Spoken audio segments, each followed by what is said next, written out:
Hello friends, welcome back to my channel. चैत्र माह के कृष्ण पक्ष में दशा माता आती हैं। दशा माता की 10 दिन पूजा की जाती है। 7वें दिन की कहानी इस प्रकार है, तो सुनते हैं।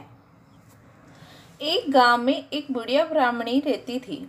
उसका एक लड़का भी था। एक दिन वह लड़के से बोली कि बेटा, ऐसा काम करो पैसों की आय हो और अपना निर्वाह भी हो जाए। अब मेरे तो हाथ पैर नहीं चलते। तब लड़का गांव वालों की गायें चराने लगा। एक दिन लड़का पशुओं को पानी पिलाने नदी के घाट पर गया। वहां स्त्रियां स्नान करके दशा रानी की गड़ी ले रही थी। उनका एक घड़ा अधिक था। उनमें से एक ने कहा कि पूछो तो ये लड़का किसका है। यदि किसी उच्च वर्ण का हो तो उसे घड़ा दे दिया जाए। एक स्त्री ने लड़के से पूछा कि तुम्हारे घर में कौन है। लड़के ने जवाब दिया कि मेरी एक बुढ़िया माता है। फिर स्त्री ने पूछा कि तुम कौन वर्ण हो। वह बोला कि हूँ तो ब्राह्मण हूँ, पर कोई काम न मिलने के कारण घेर चराता हूँ। स्त्रियों ने लड़के को एक घड़ा देकर कहा कि तुम इसे घर ले जाकर अपनी माता को दे देना और कहना कि इसका पूजन और व्रत करें। हम लोग तुमको सीधा और पूजन की सामग्री भी देते हैं, अपनी माता को दे देना। स्त्रियों ने उसको सीधा दिया। लड़का उस सामान की गठरी बांधकर घर आया। गठरी ले बोझ से मरा जाता हूँ।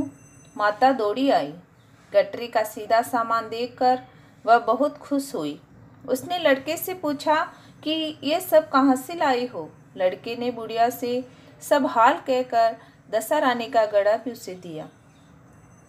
बुढ़िया ने घड़ी को प्रेम पूर्वक लेकर माथे से लगाया। उसी दिन से वह यह व्रत करने लगी।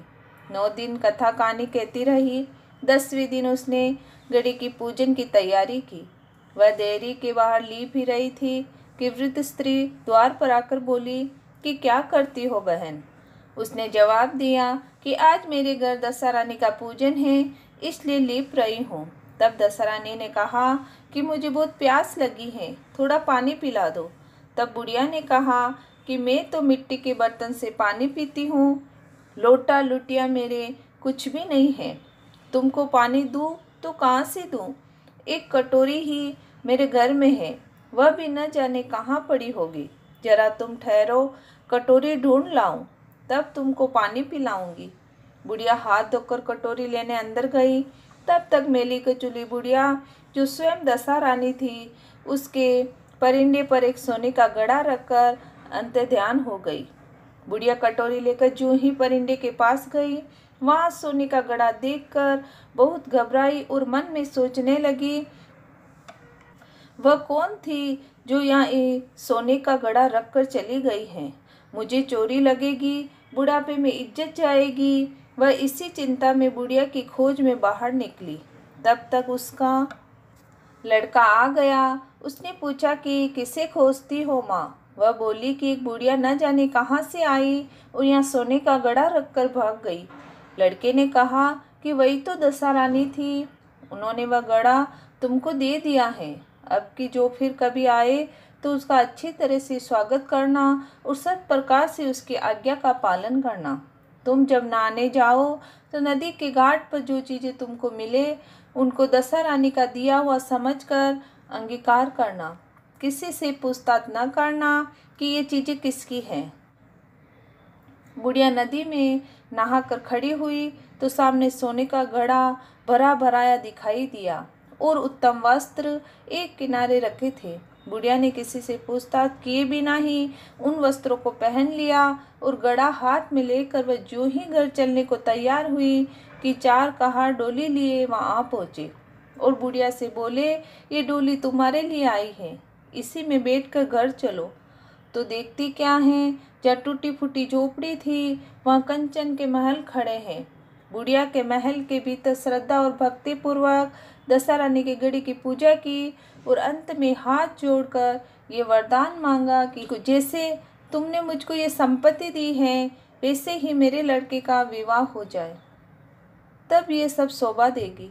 कुछ दिनों बाद लड़के का विवाह हो गया और बहुत ही सुंदर सुशील बहू घर में आ गई। तब बुढ़िया ने दशा रानी से दूसरा वर मांगा कि जैसे मेरी बहू बेटा है वैसे ही नाती पाऊँ। कुछ दिनों के बाद बुढ़िया के लड़के को भी लड़का हो गया। एक दिन बुढ़िया ने बहू को समझाया कि मेरी ये सब संपत्ति दशा रानी की दी हुई है। उन्हीं की कृपा से तुम भी इस घर में आई हो। यदि मैं मर जाऊं और कभी मेली कुचली बुढ़िया तुम्हारे घर आए और उसका विनय पूर्वक स्वागत करना है। यदि उनकी नाक बहती हो तो उसे आंचल के छोर से पोंछना है। घिन नहीं करना है, प्रार्थना करना है माता ये सब आपका ही दिया हुआ है। जब कभी दशा रानी के गड़े पड़े तब उनको अवश्य लेना और श्रद्धा पूर्वक उनकी पूजा करना।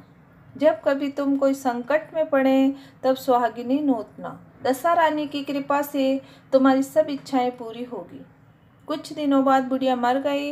तब दशा रानी ने सोचा कि अब चलकर देखना चाहिए कि अब बहू सास के वचनों का कहाँ तक पालन करती है।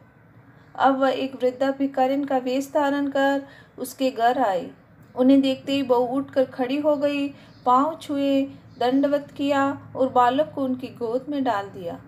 उसकी ऐसी श्रद्धा भक्ति देखकर दशा रानी ने आशीर्वाद दिया कि तेरी धर्म बुद्धि हो, भगवान सदैव तेरा भला करेगा, भंडार भरपूर रहे, कभी किसी की चिंता तुझे न हो, जो इच्छा करेगी सो फल पाएगी।